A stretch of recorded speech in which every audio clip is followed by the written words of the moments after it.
ಇದರ ಆಶ್ರಮದ ಉಸ್ತುವಾರಿಯಾದಂಥ ಶ್ರೀಮತಿ ಸರು ಇವರನ್ನು ಕೂಡ ನಾನು ವೇದಿಕೆಗೆ ಬರಮಾಡಿಕೊಳ್ತಾ ಇದ್ದೇನೆ.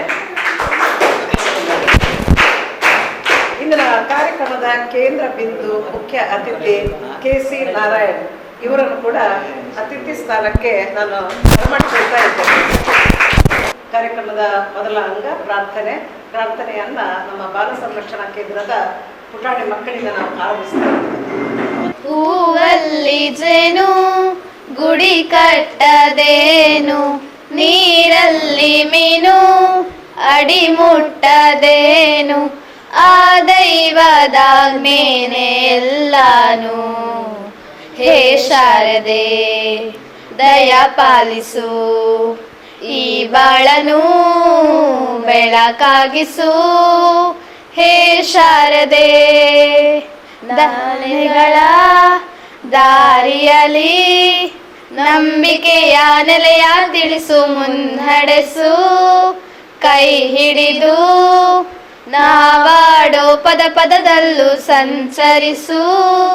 ಹೂವಲ್ಲಿ ಜೇನು ಗುಡಿ ಕಟ್ಟದೇನು, ನೀರಲ್ಲಿ ಮೀನು ಅಡಿ ಮುಟ್ಟದೇನು, ಆ ದೈವದಾಜ್ಞೆನೇ ಎಲ್ಲಾನು.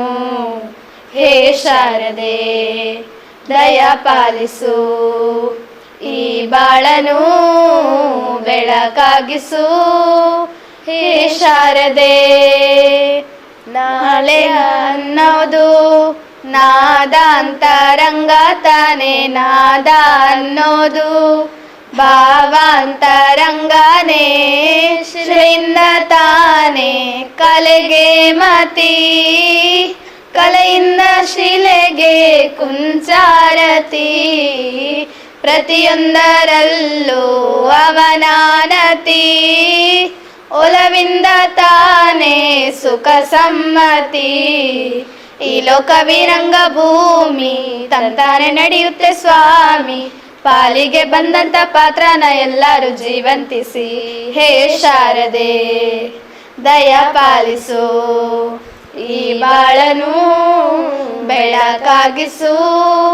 ಹೇ ಶಾರದೆ. ಪ್ರಾರ್ಥನೆಗೈದ ಪುಟಾಣಿಗಳಿಗೆ ವಂದನೆಗಳನ್ನು ಸಲ್ಲಿಸ್ತಾ ಇದೀಗ 1 ನಿಮಿಷದ ಮೌನ ಪ್ರಾರ್ಥನೆ, ನಮ್ಮ ನಗಲಿದ ಆತ್ಮಕ್ಕೆ ದಿವ್ಯ ಶಾಂತಿಯನ್ನು ಕೋರುತ್ತಾ ನಾವು ಮೌನ ಪ್ರಾರ್ಥನೆಗಾಗಿ ಸಿದ್ಧರಾಗಬೇಕಾಗಿ ವಿನಂತಿ.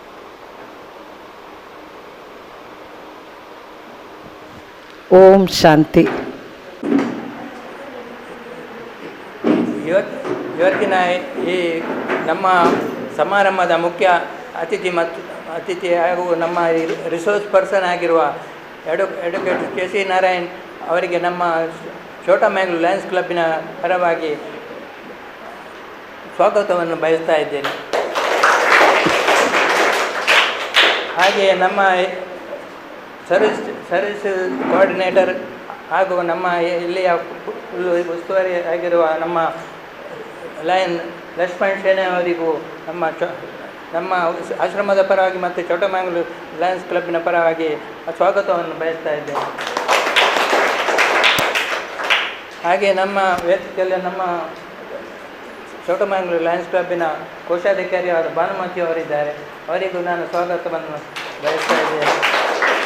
ಹಾಗೆ ನಮ್ಮ ಇಲ್ಲಿ ಈ ಬಾಲ ಸಂರಕ್ಷಣಾ ಕೇಂದ್ರದ ಎಲ್ಲ ಮುಖ್ಯಾಧಿಕಾರಿ ಇಲ್ಲಿ ನೋಡುತ್ತಿರುವ ಮುಖ್ಯ ಉಸ್ತುವಾರಿಯಾಗಿರುವ ಶ್ರೀಮತಿ ಸರ್ವಮಣಿ ಅವರಿಗೆ ಸ್ವಾಗತವನ್ನು ಬಯಸ್ತಾ ಇದ್ದೇನೆ. ಹಾಗೆ ನಮ್ಮ ಮಾಜಿ ಯೋಧ ಗಿರೀಶ್ ಅವರು ಬಂದಿದ್ದಾರೆ, ಅವರಿಗೂ ನಾನು ನಮ್ಮ ಸ್ವಾಗತವನ್ನು ಬಯಸ್ತೇನೆ. ಹಾಗೆ ನಮ್ಮ ಚಾರ್ಟರ್ ಮೆಂಬರ್ ಆದ ಬೇಬಿ ಶೆಟ್ಟಿ ಅವರಿದ್ದಾರೆ, ಅವರಿಗೂ ಕೂಡ ನಮ್ಮ ಸ್ವಾಗತವನ್ನು ಬಯಸ್ತಾ ಇದ್ದೇನೆ.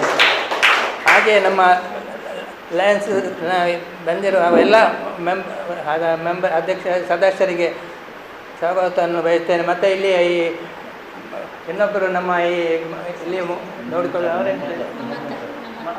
ಅವರು ಇನ್ನೊಬ್ಬ ಇಲ್ಲಿ ನೋಡಿಕೊಳ್ಳುವ ಮಮತಾ ಅವರಿದ್ದಾರೆ, ಅವರಿಗೂ ನಾನು ಸ್ವಾಗತವನ್ನು ಬಯಸ್ತಾ ಇದ್ದೇನೆ. ಹಾಗೆ ಇಲ್ಲಿ ಈ ಬಾಲ ಸಂರಕ್ಷಣಾ ಕೇಂದ್ರ ಎಲ್ಲ ಮಕ್ಕಳಿಗೂ ನಾನು ಸ್ವಾಗತವನ್ನು ಬಯಸಿ ಮತ್ತು ನಮ್ಮ ಹೊಸಕೂರಲ್ಲಿ ವಿದ್ಯಾಧರ ಶೆಟ್ಟಿಯವರಿಗೂ ನಾನು ಸ್ವಾಗತವನ್ನು ಕೊಡ್ತಾ ನನ್ನ ಸ್ವಾಗತ ಭಾಷಣವನ್ನು ಮುಗಿಸ್ತಾ ಇದ್ದೇನೆ. ಎಲ್ಲರನ್ನು ಸ್ವಾಗತಿಸಿದ ನಮ್ಮ ಲಯನ್ ಸತೀಶ್ ಭಂಡಾರಿಯವರಿಗೂ ಕೂಡ ಸ್ವಾಗತ. ಹಾಗೆಯೇ ಈಗ ಮುಂದಿನ ಕಾರ್ಯಕ್ರಮ, ಇಂದಿನ ಪ್ರಧಾನವಾದ ಕಾರ್ಯಕ್ರಮ ಏನಂತ ಹೇಳಿದರೆ, ಇದೀಗ ಹೂಗಳನ್ನು ನೀಡಿ ನಮ್ಮ ಸತೀಶ್ ಭಂಡಾರಿ ಅವರು ಸ್ವಾಗತಿಸ್ತಾ ಇದ್ದಾರೆ.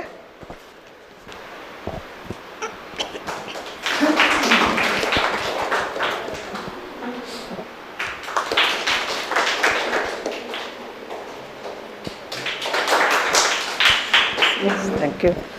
ಇದೀಗ ಇಂದಿನ ಕಾರ್ಯಕ್ರಮದ ಗಣ್ಯ ಅತಿಥಿಗಳಾದಂಥ KC ನಾರಾಯಣ್ ಇವರ ಪರಿಚಯವನ್ನು ನಮ್ಮ ಲಯನ್ BB ಶೆಟ್ಟಿ ಅವರು ನಡೆಸಿಕೊಡ್ತಾ ಇದ್ದಾರೆ. It is a great privilege to introduce today's resource person, Lion KC Narayan.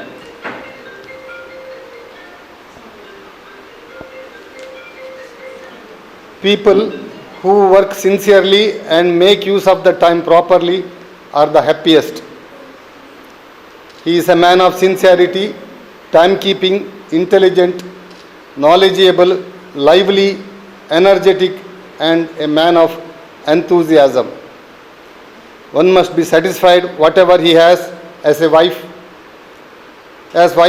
wealth and income. Still, one must never get satisfied with the knowledge and act of charity. Here is a person who believes that work and service to the society is above everything. He is none other than our KC Narayanan. He was born on 20th May 1954 to late C.C. Koman Nair and late Srimati Madhavi. After completing his basic education from Kerala, he completed his graduation from Mysore University, Karnataka, LLB from Krishna Law College, Hassan, MA in Hindi and Master of Law from Mysore University, CA IIB from the Indian Institute of Bankers, Mumbai, Postgraduate Diploma in Consumer Law and Practice from National Law College of India University, Bengaluru. He has got many diploma certificates in his credit. Sri KC Narayanan joined Indian Army on 29th November 1975. He served as a telecommunication engineer in the army in various places, including the border of China, and retired in the year 1985. A man of talented and vibrant, can't sit idle. Immediately he joined State Bank of India in the same year of retirement and served the bank for 29 years from 1985 to 2014. Retired as a manager of the prestigious State Bank of India on 31st May 2014. Immediately after retirement from the State Bank of India, he enrolled as an advocate on 4th July 2014 in the Karnataka State Bar Council, Bangalore, become a member of the Bar Association, Mangalore, and started practicing as an advocate. He has now completed 9 years of his field in this field. Advocate Narayan is a great social worker and is associated with many organizations. He was the General Secretary of Consumers Association, Kotekar, from the year 2000 to 2004, which extended free service to the consumers. He is a district shuttle badminton player. He was the General Secretary of the Badminton Association, Kotekar, for many years. Every year he represents our Lions Club in the shuttle badminton in the district, Lion district. He was the founder secretary of Shivashakti Nagar Welfare Society and later on became the president for 6 consecutive years. He was the founder president of Ex-Servicemen's Association of Abbakka Valaya, Kolya Kotekar, and served the association for 3 years as president. He is now the honorary president of the Ex-Servicemen's Association, Abbakka Valaya. He is the executive committee member of the district Ex-Servicemen's Association, Mangalore. He is the member of Lions Club Chota Mangalore and was the president of Lions Club Chota Mangalore in the year 2018 to 19 and district cabinet member for many years. Advocate KC Narayan is happily married to Srimati Kumari and the couple is blessed with 2 sons and a daughter. Both sons are married, settled in their life, and daughter is studying for BCom and CA combined in Canara College. With these few words, let me introduce our honorary person K.C. Narayan to the gathering. ಇಂದಿನ ಗಣ್ಯ ಅತಿಥಿಗಳ ಕಿರು ಪರಿಚಯವನ್ನು ಬಹಳ ಸುಂದರವಾಗಿ ಪ್ರಸ್ತುತಪಡಿಸಿದಂಥ lion B Shetty ಅವರಿಗೆ ವಂದನೆಗಳು. ಅದೇ ಥರ ಮುಂದಿನ ಕಾರ್ಯಕ್ರಮ ನಮ್ಮ ಇಂದಿನ ಗಣ್ಯ ಅತಿಥಿಗಳಾದ ಲಯನ್ K.C. ನಾರಾಯಣ್ ಇವರಿಂದ ಇವತ್ತಿನ ಕಾರ್ಗಿಲ್ ದಿನಾಚರಣೆಯ ಮಹತ್ವ ಅದರ ಬಗ್ಗೆ ನಮಗೆ ಬಹಳಷ್ಟು ಅವರ ತಿಳುವಳಿಕೆ ಮಾತುಗಳನ್ನು ನೀಡಲಿದ್ದಾರೆ. ನಾವೆಲ್ಲರೂ ತಮಗೆಲ್ಲರಿಗೂ ಗೊತ್ತಿರ್ಬೋದು, ಕಾರ್ಗಿಲ್ ದಿವಸ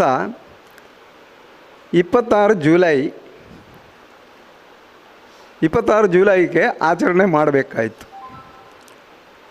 ಕಾರಣಾಂತರಗಳಿಂದ ಆ ದಿವಸ ಎಲ್ಲ ಕಡೆಯೂ ಆಚರಣೆ ಮಾಡಲಿಕ್ಕೆ ಆಗಲಿಲ್ಲ. ಅದರಲ್ಲಿ ಏನು ತಪ್ಪಿಲ್ಲ, ಯಾಕೆಂದರೆ ನಾವದು ಒಂದೇ ದಿವಸ ಮಾಡಿ ಮುಗಿಸೋದಲ್ಲ, ಇದನ್ನು ಇಡೀ ನಮ್ಮ ವರ್ಷದಲ್ಲಿ ನಾವು ಆಚರಣೆ ಮಾಡಬೇಕಾಯಿತು. ಅದನ್ನು ಆಚರಣೆ ಮಾಡಲಿಕ್ಕೆ ನಮ್ಮಿಂದ ಸಾಧ್ಯವಾಗ್ತಾ ಇಲ್ಲ. ಅದಕ್ಕೋಸ್ಕರ ಅಟ್ಲೀಸ್ಟ್ ಆ ದಿವಸ ಆದರೂ ನಾವು ಈ ಕಾರ್ಗಿಲ್ ದಿವಸವನ್ನು ಆಚರಣೆ ಮಾಡ್ತಾ ಇದ್ದೇವೆ. ಇಡೀ ಭಾರತದಲ್ಲಿ ಮಾತ್ರ ಅಲ್ಲ, ಹೊರ ದೇಶದಲ್ಲಿಯೂ ಕೂಡ ಕಾರ್ಗಿಲ್ ದಿವಸವನ್ನು ಈಗ ವಿಜೃಂಭಣೆಯಿಂದ ಆಚರಣೆ ಮಾಡ್ತಾರೆ. ತಾವು ಕೇಳಬಹುದು, ಅಷ್ಟೊಂದು ಜನ ನಮ್ಮವರು ತೀರೋದ ಮೇಲೆ ಇದನ್ನು ಆಚರಣೆ ಯಾಕೆ ಮಾಡ್ತಾ ಇರೋದು ಅಂತ. ಒಂದು ಸಂತೋಷದ ಸುದ್ದಿ ಇದೆ, ಮತ್ತೊಂದು ಸಂತಾಪದ ಸುದ್ದಿ ಕೂಡ ಇದೆ ಅದರಲ್ಲಿ. ಅದನ್ನು ನಾನು ಮತ್ತೆ ಹೇಳ್ತೀನಿ ಯಾಕೆ ಅಂತೇಳಿ. ಮೊದಲನೇದಾಗಿ ಕಾರ್ಗಿಲ್ ದಿವಸ ಇಲ್ಲ ಕಾರ್ಗಿಲ್ ವಿಜಯ ದಿವಸ ಅಂದು ಕೂಡ ಇದನ್ನು ಹೇಳ್ತೇವೆ. ಯಾಕಂದರೆ ಆ ದಿವಸ ನಾವು ಕಾರ್ಗಿಲ್ನ ಮೇಲೆ ವಿಜಯ ಪ್ರಾಪ್ತಿ ಮಾಡಿರೋ ದಿವಸ, ಹಾಗಾಗಿ ಅದನ್ನು ಕಾರ್ಗಿಲ್ ವಿಜಯ ದಿವಸ ಅಂದು ಕೂಡ ಹೇಳ್ತಾರೆ. ಈ ಕಾರ್ಗಿಲ್ ಯುದ್ಧ ಆಗಲಿಕ್ಕೆ ಕಾರಣಗಳೇನು, ಹೇಗೆ ಯುದ್ಧ ಮಾಡಿದರು, ಹಾಗೆ ಅದರ ಪರಿಣಾಮಗಳೇನಾಯಿತು ಅಂದಿರೋದ್ರ ಬಗ್ಗೆ ಸ್ಪಷ್ಟವಾಗಿ ನಾನು ನಿಮಗೆ ತಿಳಿಸಲಿಕ್ಕೆ ಇಷ್ಟಪಡ್ತೀನಿ. ಮೊದಲನೇದಾಗಿ 1947ರಲ್ಲಿ ನಮಗೆ ಸ್ವಾತಂತ್ರ್ಯ ಸಿಕ್ಕಿದಾಗ ಆವತ್ತಿಂದು ಇವತ್ತುವರೆಗೂ ಪಾಕಿಸ್ತಾನ ನಮ್ಮ ಮೇಲೆ ಒಂದು ಕಣ್ಣಿಟ್ಟಿದ್ದಾರೆ. ಯಾವಾಗ ನುಗ್ಗಿ ಒಳಗಡೆ ಹೋಗ್ಬೋದು, ಯಾವಾಗ ನಮ್ಮ ಸೈನಿಕರನ್ನು ಇಂಡಿಯಾಕ್ಕೆ ಕಳಿಸಿ ಇಂಡಿಯಾದಿಂದ ಸ್ವಲ್ಪ ಜಾಗ ನಾವು ಅಟ್ಯಾಕ್ ಮಾಡಿ ತಗೋಬೋದು ಅಂದಿರುವ ಅದೇ ಒಂದು ಉದ್ದೇಶದಿಂದ ಅವರ ಪ್ರಯತ್ನ ಕಂಟಿನ್ಯೂಸ್ಲಿ ನಿರಂತರವಾಗಿ ನಡೀತಾ ಉಂಟು. ಕಾರ್ಗಿಲ್ ನಿಮ್ಮ ದೊಡ್ಡವರಿಗೆಲ್ಲ ಗೊತ್ತಿರ್ಬೋದು. ಕಾರ್ಗಿಲ್ ಅಂತ ಹೇಳಿದರೆ ಅದು ಒಂದು ಹಿಲ್ಲಿ ಏರಿಯಾ. ಮುಂಚೆ ಅದು ವಿಲೇಜ್ ಆಗಿತ್ತು, ಮತ್ತು ಕಾರಣಾಂತರಗಳಿಂದ ಅಲ್ಲಿ ಇರುವ ಆ ಘರ್ಷಣೆ ಅದು ಇದೆಲ್ಲ ನೋಡಿದಾಗ ಅದನ್ನು ಕಾರ್ಗಿಲ್ ಡಿಸ್ಟ್ರಿಕ್ ಮಾಡಿದ್ದಾರೆ. ಈಗ ಕಾರ್ಗಿಲ್ ಡಿಸ್ಟ್ರಿಕ್ ಅಲ್ಲಿ ಇರುವ ಒಂದೊಂದು ಬೆಟ್ಟಗಳು ಅದು 14,000 ಫೀಟಿಂದ ಹಿಡಿದು 18,000 ಫೀಟ್ವರೆಗೆ ಹೈಟ್ ಇದೆ. ತಮಗೆ ಗೊತ್ತಿರ್ಬೋದು, ಎವರೆಸ್ಟ್ನ ಹೈಟ್ 29,002 ಫೀಟ್ ಹೈಟ್. 14,000 18,000 ಅಂತ ಹೇಳಿದರೆ ಅಪ್ರಾಕ್ಸಿಮೇಟ್ಲಿ ಅರ್ಧಕ್ಕಿಂತ ಜಾಸ್ತಿ ಹೈಟ್ ಇದೆ. ಅಲ್ಲಿರುವ ಟೆಂಪರೇಚರ್ -45 to -55 ಡಿಗ್ರಿ. 0 ಡಿಗ್ರಿಯಲ್ಲಿ ನೀರು ಐಸ್ ಆಗಲಿಕ್ಕೆ ಸ್ಟಾರ್ಟ್ ಆಗುತ್ತೆ. ಅಂಥದ್ರಲ್ಲಿ ಯೋಚನೆ ಮಾಡಿ -45 to -55 ಡಿಗ್ರಿ ಸೆಂಟಿಗ್ರೇಡ್ ಅಂತ ಹೇಳಿದ್ರೆ ಅಲ್ಲಿಗೆ ಎಷ್ಟೆಷ್ಟು ಐಸ್ ಇರಬಹುದು. ಅಲ್ಲಿ ಒಂದು ಇಷ್ಟಿಷ್ಟು ಐಸ್ ನಾವು ನಡ್ಕೊಂಡು ಹೋಗಬೇಕಾದ್ರೆ ಅದನ್ನೆಲ್ಲ ತೆಗೆದುಬಿಟ್ಟು ಹೋಗಬೇಕು. ಅದಕ್ಕೆಲ್ಲ ಬೇರೆ ಬೇರೆ ಗಾಡಿಗಳು ಸೌಕರ್ಯ ಇರುತ್ತೆ, ಅದನ್ನೆಲ್ಲ ರಿಮೂವ್ ಮಾಡಿಕೊಂಡು ಹೋಗಬೇಕು ಮುಂದೆ. ಅಂಥ ಸಿಚುವೇಷನಲ್ಲಿ ನಮ್ಮ ಆರ್ಮಿನ ಆರ್ಡರ್ ಏನಂತ ಹೇಳಿದರೆ, ಆ ಟೈಮಲ್ಲಿ ಅಷ್ಟು ಚಳಿ ಇರೋ ಟೈಮಲ್ಲಿ ನೀವು ಸ್ವಲ್ಪ ಕೆಳಗಡೆ ಎಲ್ಲಿ ಸೇಫ್ಟಿ ಇರುತ್ತೆ ಅಲ್ಲಿಗೆ ಬಂದು ಬಿಡ್ಬೋದು ಅಂತ. ಹಾಗಾಗಿ ನಮ್ಮ ಪ್ರೈಮ್ ಮಿನಿಸ್ಟ್ರು ಕೂಡ ಅದಕ್ಕೆ ಒಪ್ಪಿಕೊಂಡು ಸ್ವಲ್ಪ ಒಂದು ರಿಲ್ಯಾಕ್ಸೇಷನ್ ಸಿಗಲಿ ಅಂತೇಳಿ ಆ ಸಂದರ್ಭದಲ್ಲಿ ಎಲ್ಲರೂ ಕೆಳಗಡೆ ಬಂದಿರ್ತಾರೆ. ಕಾರ್ಗಿಲ್ ಪ್ರದೇಶದಲ್ಲಿ ಭಾರತದ ಸೈನಿಕರು ಇರೋದಿಲ್ಲ ಆ ಸಂದರ್ಭದಲ್ಲಿ. ಸ್ವಲ್ಪ ಸೇಫಾಗಿ ಸ್ವಲ್ಪ ಚಳಿ ಕಡಿಮೆ ಇರೋ ಕಡೆ ಬಂದುಬಿಡ್ತಾರೆ. ಇದೇ ಸಂದರ್ಭದಲ್ಲಿ ಪಾಕಿಸ್ತಾನಲ್ಲಿ ಪರ್ವೇಸ್ ಮುಷರಫ್ ಅಲ್ಲಿ ಅವರು ಸೇನಾಧಿಪತಿ ಆಗ್ತಾರೆ. ಅವರು ಹುಟ್ಟಿರೋದು ಭಾರತದಲ್ಲಿ. ಕೆಲವರಿಗಾದರೂ ಗೊತ್ತಿರ್ಬೋದು, ಓಲ್ಡ್ ಡೆಲ್ಲಿ ಅಂತ ಹೇಳುತ್ತೆ. ಓಲ್ಡ್ ಡೆಲ್ಲಿಯಲ್ಲಿ ಹುಟ್ಟಿರುವ ಮುಷರಫ್ ಅವ್ರಿಗೆ ಇಡೀ ಆ ಪ್ರದೇಶದ ಬಗ್ಗೆ ಒಳ್ಳೆ ನಾಲೆಡ್ಜ್ ಇದೆ. ಅವ್ರಿಗೆ ಗೊತ್ತಿದೆ ಎಲ್ಲಿ ಎಲ್ಲಿ ಏನೇನಿದೆ, ಯಾವ ರೀತಿಯಲ್ಲಿ ನುಗ್ಗಿ ಹೋಗ್ಬೋದು. ಹಾಗೆ ಇದೇ ಸಂದರ್ಭವನ್ನು ಬಳಸ್ಕೊಂಡು ಅವರೇನು ಮಾಡ್ತಾರೆ, ಒಂದಷ್ಟು ಪಾಕಿಸ್ತಾನಿಗಳನ್ನು ಈ ಕಡೆ ಕಳಿಸ್ತಾರೆ. ಪಾಕಿಸ್ತಾನದಿಂದ ಬಂದವರು ಅವ್ರಿಗೆ ಗೊತ್ತಿದೆ ಇಲ್ಲಿ ಯಾರೂ ಇಲ್ಲ, ಸೀದಾ ಬಂದುಬಿಡ್ತಾರೆ. 100-150 ಕಿಲೋಮೀಟ್ರ್ ಭಾರತದ ಒಳಗಡೆ ಬಂದುಬಿಟ್ರು. ಗೊತ್ತಿಲ್ಲ ಭಾರತದವರಿಗೆ ಯಾರಿಗೂ, ನಮ್ಮ ಸೇನೆಗೆ ಯಾರಿಗೂ ಅದರದ್ದು ಐಡಿಯಾ ಇಲ್ಲ. ಯಾಕಂದರೆ ನಮ್ಮವರು ಯಾರು ಇಂಟಿಮೇಷನ್ ಮಾಡಲಿಕ್ಕೆ ಅಲ್ಲಿ ಯಾರೂ ಇಲ್ಲ. ಹಾಗೆ ಅಲ್ಲಿ ಆಡು ಹಸುವನ್ನೆಲ್ಲ ಮೇಯಿಸುವವರು ಕೆಲ ಶೆಫರ್ಡ್ಸ್ ಇರ್ತಾರೆ. ಅವರೇನು ಮಾಡ್ತಾರೆ, ಅವರು ನೋಡ್ತಾರೆ ಇಲ್ಲಿ ಭಾರತದ ಸೈನಿಕರು ಯಾರು ಇಲ್ಲದೇ ಇರುವ ಟೈಮಲ್ಲಿ ಎಲ್ಲಿ ಯಾರು ಮೂವ್ ಮಾಡ್ತಾರೆ. ಅವ್ರಿಗೆ ಡೌಟ್ ಬಂದು ಭಾರತದ ಸೈನಿಕರಿಗೆ ತಿಳಿಸಿದರು, ಈ ಥರ ಯಾರೋ ಹೊರಗಡೆಯಿಂದ ಬಂದಿದ್ದಾರೆ ನೋಡಿ, ಏನೋ ಒಂದು ಕೆಲಸಗಳಾಗ್ತಾ ಉಂಟು ಅಲ್ಲಿ ಅಂತೇಳಿ. ಈ ಸಂದರ್ಭದಲ್ಲಿ ನಮ್ಮ ಸೈನಿಕರು ಒಂದಷ್ಟು ಜನ ಅದರ ಬಗ್ಗೆ ತಿಳುವಳಿಕೆ ಮಾಡಲಿಕ್ಕೆ ಅಂತೇಳಿ ಹೋಗ್ತಾರೆ. ಅಲ್ಲಿ ಹೋಗುವಾಗಲೇ ಅವರೇನು ಮಾಡ್ತಾರೆ, ಅಲ್ಲಿ ಪರ್ವತದ ಮೇಲೆ ಇದ್ದಾರೆ ಅವರು, ಆ ಬೆಟ್ಟದ ಮೇಲೆಯಿಂದ ಅವರು ಶೂಟ್ ಮಾಡ್ತಾರೆ, ಇವರನ್ನೆಲ್ಲ ಕೊಂದಾಕ್ತಾರೆ. ಹೋಗಿರೋರು ಯಾರೂ ವಾಪಸ್ ಬರಲಿಲ್ಲ, ಬಟ್ ಬಂದಿದ್ದಾರೆ. ಅವರ ಡೆಡ್ ಬಾಡಿ ಮಾತ್ರ ಅವರು ಗಾಡಿಯಲ್ಲಿ ಹಾಕಿ ಕಳಿಸ್ಕೊಟ್ಟಿದ್ದಾರೆ. ಹೋಗಿರೋರೆಲ್ಲರೂ ಕೊಂದು ಬಿಟ್ಟಿದ್ದಾರೆ. ಅವರು ವಾಪಸ್ ಬಂದ ಮೇಲೆ, ಅವರ ಬಾಡಿ ಬಂದ ಮೇಲೆ ನಮ್ಮವ್ರಿಗೆ ಗೊತ್ತಾಯಿತು, ಖಂಡಿತ ಇದು ಪಾಕಿಸ್ತಾನಿಯವರ ಕೈವಾಡ ಇದೆ. ಪಾಕಿಸ್ತಾನ ಪ್ರೈಮ್ ಮಿನಿಸ್ಟ್ರು ಮತ್ತು ಪ್ರೆಸಿಡೆಂಟು ಕೂಡ ಹೇಳಿದ್ರು, ನಾವೇನು ಇಂಟರ್ಫಿಯರ್ ಮಾಡಲಿಲ್ಲ, ಅದು ಕಾಶ್ಮೀರಲ್ಲಿರುವ ಗುಂಡಗಳು ಬಂದು ಮಾಡಿರೋ ಕೆಲಸ ಅಂತ ಹೇಳಿದರು. ಬಟ್ ಲೇಟ್ರ್ ಆನ್ ಅವರು ಒಪ್ಕೊಂಡ್ರು, ಅದೇ ನಮ್ಮವರೇ ಬಂದಿದ್ದಾರೆ ಅಂಥೇಳಿ. ಈಗ ಅದಕ್ಕೋಸ್ಕರವಾಗಿ ಅವ್ರ ಜೊತೆಯಲ್ಲಿ ಫೈಟ್ ಮಾಡಲಿಕ್ಕೆ ಅಂತೇಳಿ ನಮ್ಮ ಒಂದು 2 ಲಕ್ಷ ಸೈನಿಕರನ್ನು ರೆಡಿ ಮಾಡಿ ಇಟ್ಕೊಂಡ್ರು. ಬಟ್ ಅಲ್ಲಿ ತಮಗೆ ಗೊತ್ತಿರಬಹುದು, ಆ ಏರಿಯಾದಲ್ಲಿ ಫೈಟ್ ಮಾಡಲಿಕ್ಕೆ, ಟೆರೈನ್ ಏರಿಯಾದಲ್ಲಿ ಫೈಟ್ ಮಾಡಲಿಕ್ಕೆ ಅದಕ್ಕೆ ಸ್ಪೆಷಲ್ ಟ್ರೈನಿಂಗ್ ಸಿಗಬೇಕು.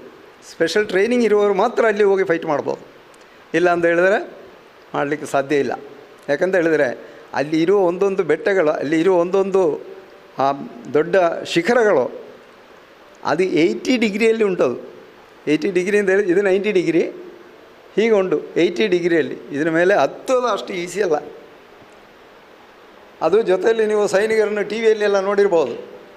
ಆ ಪಿಟ್ಟು ಬ್ಯಾಕ್ ಸೈಡಲ್ಲಿ ಪಿಟ್ಟು, ಅದರಲ್ಲಿ ಅವರ ಬೇಕಾಗಿರುವ ಬಟ್ಟೆಗಳು, ತಿಂಡಿ, ಬಾಕಿ ಇರುವ ಪದಾರ್ಥಗಳನ್ನೆಲ್ಲ ಇಟ್ಟುಕೊಂಡು ಒಂದು 20-25 kg ಭಾರ ಇರ್ತದೆ. ಇನ್ನೊಂದು ರೈಫಲನ್ನು ಸೈಡಲ್ಲಿ ಇಟ್ಕೊಂಡು ಬೆಟ್ಟ ಹತ್ತಬೇಕು 80 ಡಿಗ್ರಿಯಲ್ಲಿ. ನಮಗಂತೂ ಯೋಚನೆ ಮಾಡಲಿಕ್ಕೂ ಆಗೋದಿಲ್ಲ. ಅಂಥ ಪರಿಸ್ಥಿತಿಯಲ್ಲಿ ಅಲ್ಲಿ ಹತ್ತಿ ಹೋಗಬೇಕು ಅಂತ ಹೇಳಿದ್ರೆ ಎಲ್ಲರಿಂದ ಸಾಧ್ಯ ಇಲ್ಲ. ಅದಕ್ಕೆ ಸ್ಪೆಷಲ್ ಟ್ರೈನಿಂಗ್ ಬೇಕೇ ಬೇಕು. ಸೊ ಹಾಗೆ ಸ್ಪೆಷಲ್ ಟ್ರೈನಿಂಗ್ ಸಿಕ್ಕಿರುವ ಒಂದು 30,000 ಸೈನಿಕರು, including navy, army, navy, air force, ಈ 30,000 ಸೈನಿಕರನ್ನು ಅವರು ಕರ್ಕೊಂಡು ಹೋಗ್ತಾರೆ. ಬಟ್ ಡೇ ಟೈಮಲ್ಲಿ ಮಾಡಲಿಕ್ಕೆ ಆಗೋದಿಲ್ಲ. ಡೇ ಟೈಮಲ್ಲಿ ಅವರ ಅಡ್ವಾಂಟೇಜ್ ಇದೆ. ಅವರಿಗೆ ಬೆಟ್ಟದ ಮೇಲೆ ನಿಂತವ್ರಿಗೆ ಕಾಣಿಸ್ತೆ, ಬೈನಾಕ್ಯುಲರ್ನ ನೋಡಿದಾಗ ಯಾರ್ಯಾರು ಎಲ್ಲಿ ಮೂವ್ಮೆಂಟ್ ಆಗುತ್ತೆ ಅದನ್ನೆಲ್ಲ ಕಾಣಿಸ್ತೆ. ಸೊ ಹಾಗಾಗಿ ಆ ಡೇ ಟೈಮಲ್ಲಿ ಮೂವ್ಮೆಂಟ್ ಆಗೋದಿಲ್ಲ, ಸಾಧ್ಯನೇ ಇಲ್ಲ. ರಾತ್ರಿ 8 ಗಂಟೆ ಆದಮೇಲೆ ನಮ್ಮ ಸೈನಿಕರು ನುಗ್ಗಿ ಸ್ವಲ್ಪ ಆಗಿ ಹೋಗಿ ಬೆಳಿಗ್ಗೆ ಆಗುವಾಗ ಸ್ಟಾಪ್ ಮಾಡಬೇಕು. ಬೆಳಿಗ್ಗೆ ಮೂವ್ ಮಾಡಿದರೆ ಅಲ್ಲಿ ಅವ್ರಿಗೆ ಕಾಣಿಸ್ತೆ, ಅವರು ಸಾಯಿಸಿಬಿಡ್ತಾರೆ. ಹಾಗಾಗಿ ಸ್ವಲ್ಪ ಆಗಿ ಮೂವ್ ಮಾಡಿ 1 ತಿಂಗಳಾಯಿತು ಅಲ್ಲಿ ತಲುಪಲಿಗೆ.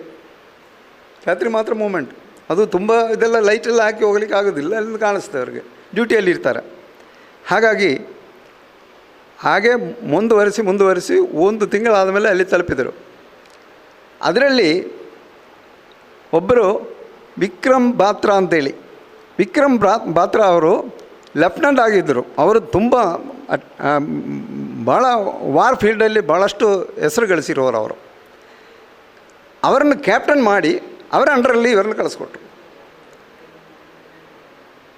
ಹಾಗೆ ಹೋಗಿ ಅವರಲ್ಲಿ ತಲುಪಿ ಸ್ವಲ್ಪ ಸ್ವಲ್ಪ ಆಗಿ ಫೈಟಿಂಗ್ ಮಾಡ್ತಾ ಹೋಗಿದ್ದು, ರಾತ್ರಿ ಎಲ್ಲ ಮೂಮೆಂಟ್ ಮಾಡಿ, ಜೊತೆಯಲ್ಲಿ ಏನು ಅಂತ ಹೇಳಿದ್ರೆ ನಮ್ಮ ಏರ್ಫೋರ್ಸ್ನವರು ಕೂಡ